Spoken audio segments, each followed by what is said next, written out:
All right, y'all, we're back. This time we're going to tackle some alkaline noodles. A lot of people think this is a little hard just because it involves some chemistry. It's looked at as more of an advanced cooking technique. It's really not. It's very easy. Once you have a little explanation, as long as you're willing to put a little bit of work into the noodles, because it is a very low hydration dough, it takes a little bit of work to get them out. It's totally doable. The first 2 times I did it without any sort of pasta roller, just kneading by hand, using a roller pin, and cutting it by hand, which is pretty much what we're going to go over today. So, let's just get into it. You can make ramen style noodles at home, and it's actually very easy. All right, so let's talk sodium carbonate for a second. So we're trying to make alkaline noodles, which means we have to add something very basic or alkaline into the mixture, which is going to give them all their characteristics. It's going to make them kind of chewy. It's going to make them stretchy. It's going to make them hold together better in a hot soup. Last thing you want is your noodles falling apart. So that's why these basic noodles were made, is to hold together in a hot soup. So all you're going to do, take a sheet tray, pour some baking soda on there. Baking soda is super cheap. It's really easy to get. Pour a little bit of baking soda on there, spread it out into a nice thin sheet on your cookie tray, your baking sheet, whatever you have. And then you're going to put it in your oven at 200 Fahrenheit for about an hour. It's going to let off water, and it's going to let off CO2, and it's going to go from sodium bicarbonate to sodium carbonate, which is much more alkaline. So very simple process. When it comes out of the oven, it should be nice and white. If it's looking kind of brown, then you just overdid it. Don't worry about it too much. Bake baking soda. That's easy enough to remember, right? This right here is 300 grams of bread flour.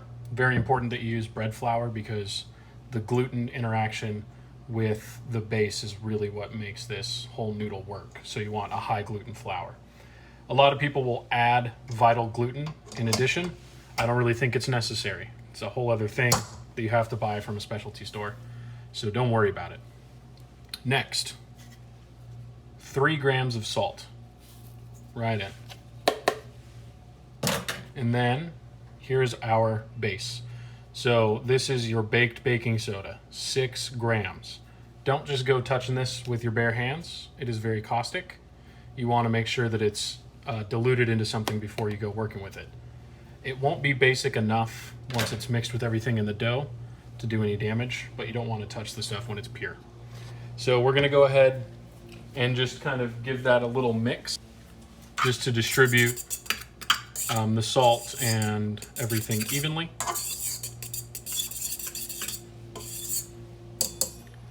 And here we have 120 grams of water. Another thing I'd like to mention with these noodles is using a scale is really the only way that you're going to get this accurately done. You can try to use cups, teaspoons, that kind of thing. But since the alkalinity matters, you really want to use a gram scale, which you can get on Amazon for $10. Just something to make sure that it's nice and accurate. All right, go ahead and lift this up. We're going to start mixing it. This is going to take a few minutes. Alrighty, so this has been going for about 5 or 6 minutes. It'll start to get really hard on your mixer because it is such a dense dough. So just keep an eye on it. Make sure your mixer doesn't get hung up. And this is what we got. Very dense. You can see the color has gotten kind of yellow, and that's just from the alkaline in there interacting with the starches and the gluten proteins. So I like to give this a few pushes, get everything nice and into shape. And then we're just going to cover this tightly with plastic wrap and leave it for at least a half an hour.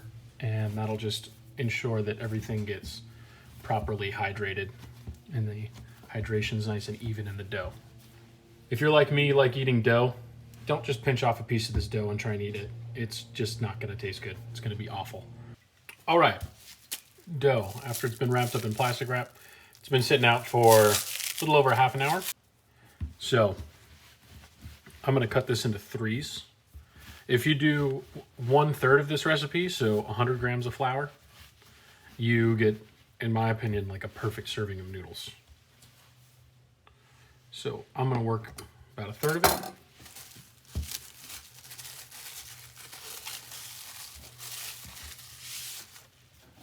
So easiest way to do this is with a pasta roller. If you have one, go for it. Use it. If not, you can do it with a rolling pin, and it's actually not that hard. And come in with the rolling pin.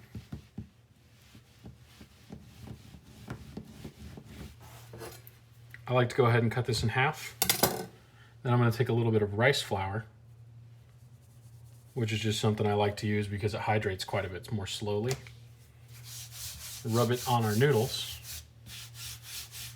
and then go ahead and stack them up. That way our two layers won't stick together. Then we can come in with our knife, and you can really do this to any preference. I like to keep them relatively thin. You'll notice when you're hand cutting the noodles, they're not necessarily going to be uniform, and that's okay, because you've rolled them out with a rolling pin, or preferably through a pasta machine. You have a uniform thickness, so they should all cook in the same amount of time.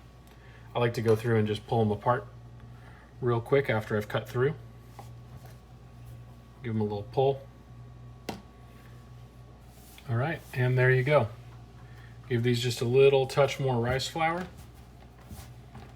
The important thing is when you cook these, you cook them in a pot of fresh water and then transfer them to whatever soup you're going to put them in. So having a little extra flour on the surface is okay because it's not going to gum up your soup. It should all come out in the cooking water. And that's what you got. Nice handful of noodles. For me, this would be like the ideal portion. What you can do is, if you're not going to boil them right away, get yourself a little container. Now that they're all dusted with the rice flour, they really shouldn't stick to each other. Go ahead, cover them, and put them in your fridge until you're ready to cook. Quick side note about these noodles. The alkaline ingredients make it taste and smell just a little bit like eggs. Not like rotten eggs, not super sulfury, but gives it kind of an eggy smell and flavor. It's actually very pleasant, but if you put too much of your baked baking soda, aka your sodium carbonate, then that smell and taste can get a little bit off-putting. So if it seems like it's a little bit too eggy smelling or a little bit too eggy bitter tasting, then you know that you've put a little bit too much of your base in.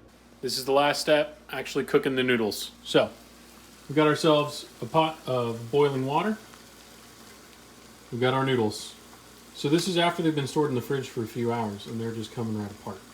So we're gonna go ahead and throw this in. Make sure that your water is salted as well. Obviously, just like cooking any other pasta. So we're just gonna stir this. You wanna cook these for about 1.5 minutes. They hold up a lot better than your regular pasta because of the alkalinity. So it's not crazy important, that you watch them super closely. If you're doing a fresh Italian style pasta, it would overcook much more easily. These are looking good. They should be done. So we can go ahead and turn this off. Get the nice steamy view. Transfer them over. In my mind, a pretty perfect bowl of soup. So that's it, guys. Let me know what you thought. Yeah, we got our soup there. I know I didn't go into any kind of detail about the type of soup I was making, pickles, anything like that. I just wanted to cover alkaline noodles in this, particular video. So if you're interested in it, just leave a comment. Let me know. We can go into making some broths, something that's super tasty, especially during quarantine. A lot of these offcuts that you use for stock are plentiful because people are buying up all the good meat, all the chicken thighs and all the ground beef. So there's a lot of room for inexpensive offcuts to make delicious stock, things like that. So, like and comment on this video. You can follow me obviously on Instagram at Dalty Cooks, and I will see you guys in the next video. Thanks for watching.